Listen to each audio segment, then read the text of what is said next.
Der neue VW, der große VW, wie man ihn nennt, der 411, ist ein Fahrzeug, mit dem sich die Wolfsburger zum ersten Mal in jener Klasse tummeln, die man die Mittelklasse zu nennen pflegt.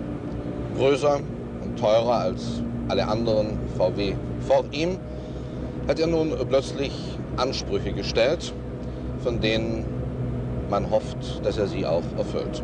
Es wurde ganz selten ein neues Fahrzeug mit so viel Spannung erwartet, wie eben dieser VW 411. Für uns gilt übrigens das Gleiche und wir werden diesem Auto genau jene Aufmerksamkeit widmen, die uns am Schluss der Prüfung ein wirkliches Resultat erwarten lässt. Der 411, größer und teurer als seine anderen Brüder, hat also plötzlich ein Feld zu verteidigen, das bisher VW fremd war. Oder wir können auch sagen, er hat dieses Feld zunächst einmal zu erobern.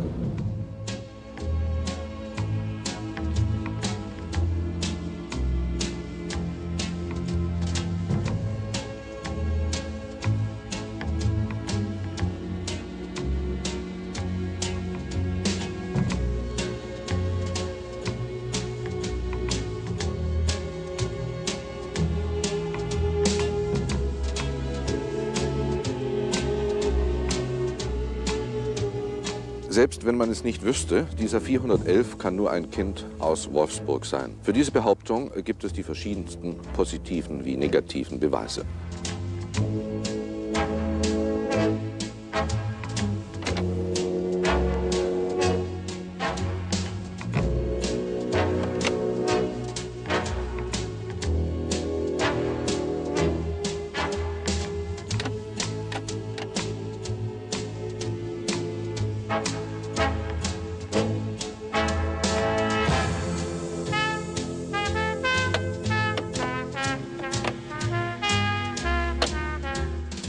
Auf die Plusseite kann man eine gediegene Verarbeitung schreiben, ein Raumangebot, das ausreichend ist und eine Ausstattung, die sich auf wesentliche Funktionen konzentriert. Dem Problem der Heizung ist man beherzt zu Leibe gerückt.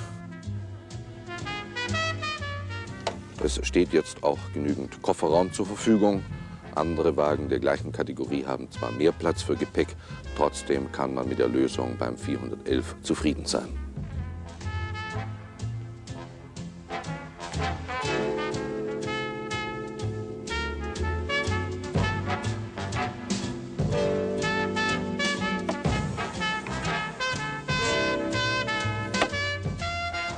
Der VW 411 kostet zweitürig 7.770 Mark. Viertürig und in der L-Ausstattung, so wie unser Testwagen, 8.485. Für alle Angebote gilt, dass manche Detailfragen wie vorderer Fußraum oder Instrumentierung nicht befriedigend gelöst sind. Die Federbeine der Vorderachse haben eine Beschränkung der Bewegungsfreiheit der vorne Sitzenden zur Folge, die ebenso wie die Anordnung der Pedale auf die Dauer lästig wirkt. Im Übrigen ist man bei dem alten Prinzip luftgekühlter Motor und Unterbringung im Heck geblieben. Ob diese Auffassung von einem modernen Automobil im Feld der Konkurrenz überzeugende Erfolge garantieren kann, wird nur der Optimist bejahen. Die Maschine des 411 hat 1679 Kubikzentimeter und 68 PS. Sie hat über 1000 Kilogramm Gewicht zu bewegen. Das sind drei Zahlen, die nicht in die Landschaft automobiltechnischer Produkte der 70er Jahre passen. Der 411 ist der überwiegenden Mehrzahl seiner Konkurrenten und auch vielen Fahrzeugen geringeren Hubraums an Temperament eindeutig unterlegen. Von 0 auf 100 vergehen 17,4 Sekunden. An langgezogenen Steigungen wird der 411 zum Schwächling. Bei voller Beladung verliert er endgültig den Charakter eines Mittelklassewagens. Wobei auch der Hinweis, dass die Höchstgeschwindigkeit, wir haben sie mit 147 Kilometern pro Stunde ermittelt, gleich Dauergeschwindigkeit sei, keinen Ausgleich spendiert, zumal diese Leistungsmarke im täglichen Verkehr eine untergeordnete Rolle spielt.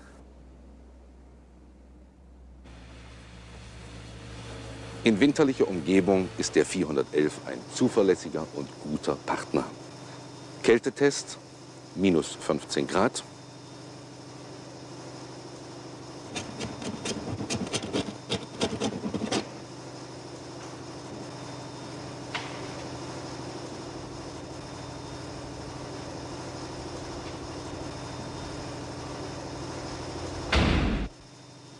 Startversuch. Nach ein paar Umdrehungen springt der Motor an.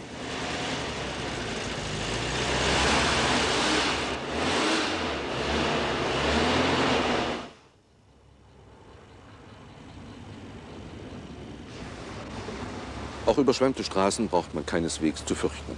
Karosserie, Koffer- und Motorraum sind dicht.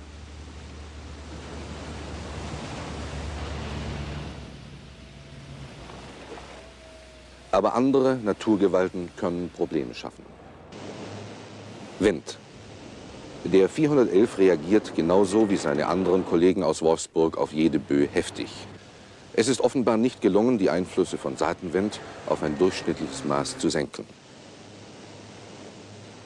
Abweichung 4,80 Meter.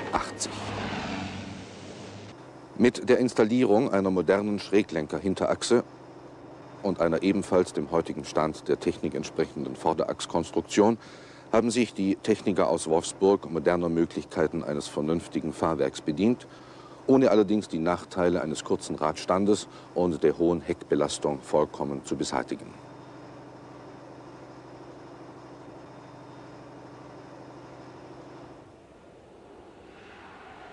Dieses Fahrwerk verträgt zwar hohe Querbeschleunigungskräfte, das heißt, man kann schnell durch Kurven fahren. Es verlangt nach einem starken Hineinziehen in die Kurve. Das nennt man Untersteuern. Beginnt man sich den Grenzwerten des Haftungsvermögens zu nähern, dann wechselt die Fahrcharakteristik in eine sogenannte Übersteuerungstendenz. Das Heck drängt nach außen. Dieser Wechsel vollzieht sich schnell und nahezu ohne Übergang. Mit anderen Worten, wer sich in zivilem Tempo bewegt, wird im 411 ein angenehmes Gefährt finden. Der Wagen ist leicht zu fahren, man hat ihn schnell im Griff. Der Punkt, der nach einer geübten Hand verlangt, lässt Spielraum für Experimente. Ist er allerdings erreicht, dann gilt es aufzupassen, denn dem plötzlichen Wandel der gesamten Fahrcharakteristik ist nur mit kräftigen Korrekturen und Routine sicher zu begegnen. Die größte Hilfe bei einem solchen Unterfangen wird dem Fahrer durch eine ausgezeichnete Lenkung gewährt, die auch im normalen Fahrbetrieb ungetrübtes Vergnügen bereitet.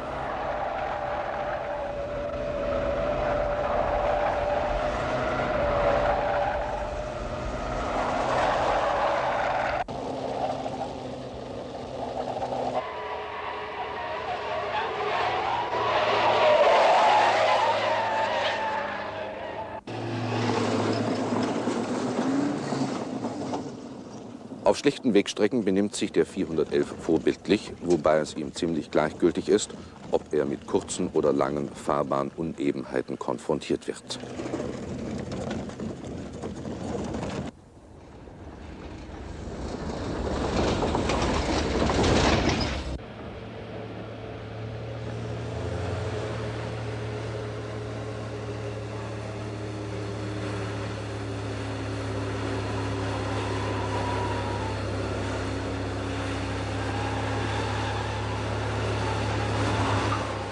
Vollbremsung aus 100 Kilometern Geschwindigkeit.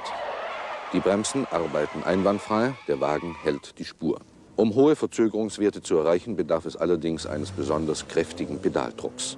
Man vermisst einen Bremskraftverstärker, der in diesem Preis durchaus enthalten sein sollte.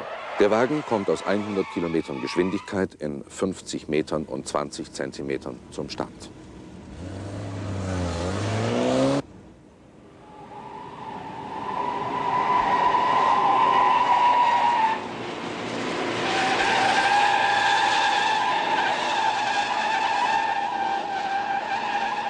Unter die nicht gerade kleine Liste von Minuspunkten fällt übrigens auch das Innengeräusch, das weniger durch seine Lautstärke als durch störende Frequenzen lästig fällt. Die Messung ergibt 77 Phon.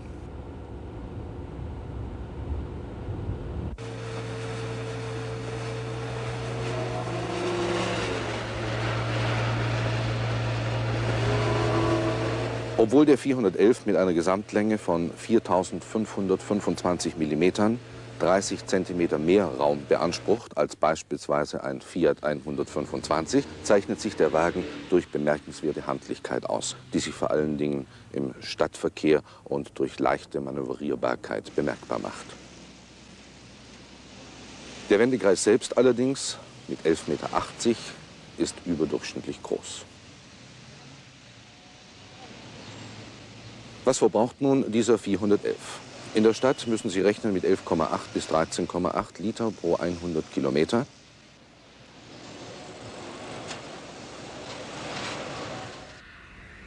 Auf der Landstraße bei einem Durchschnitt von 85 Kilometern mit 12,1 Litern.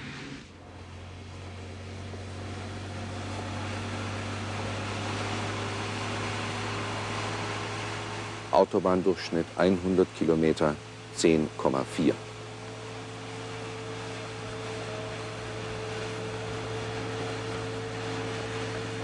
Testverbrauch 12,2 Liter.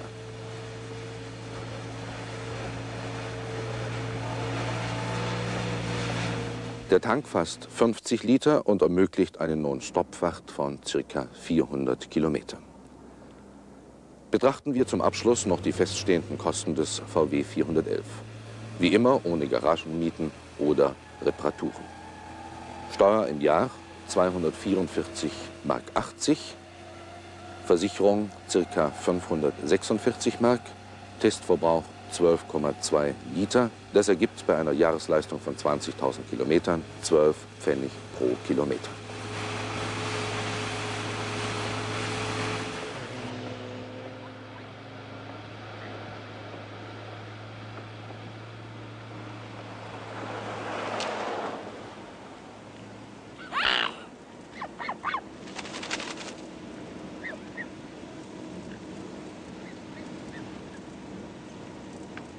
Nimmt man die bisherige Typenpolitik aus Wolfsburg zum alleinigen isolierten Maßstab für den VW 411, dann ist dieses Fahrzeug sicher ein Fortschritt. Betrachtet man es allerdings unter dem Gesichtspunkt der Konkurrenz, gerade in dieser Klasse ist sie ja sehr groß, dann gibt es keinen Zweifel, dass der VW 411 es sehr, sehr schwer haben muss. Auch der Gesichtspunkt Preis und Gegenwert ist mit Sicherheit kein Positivum. Und alles in allem kann ich nur sagen, es gibt keinen Anlass zur Begeisterung.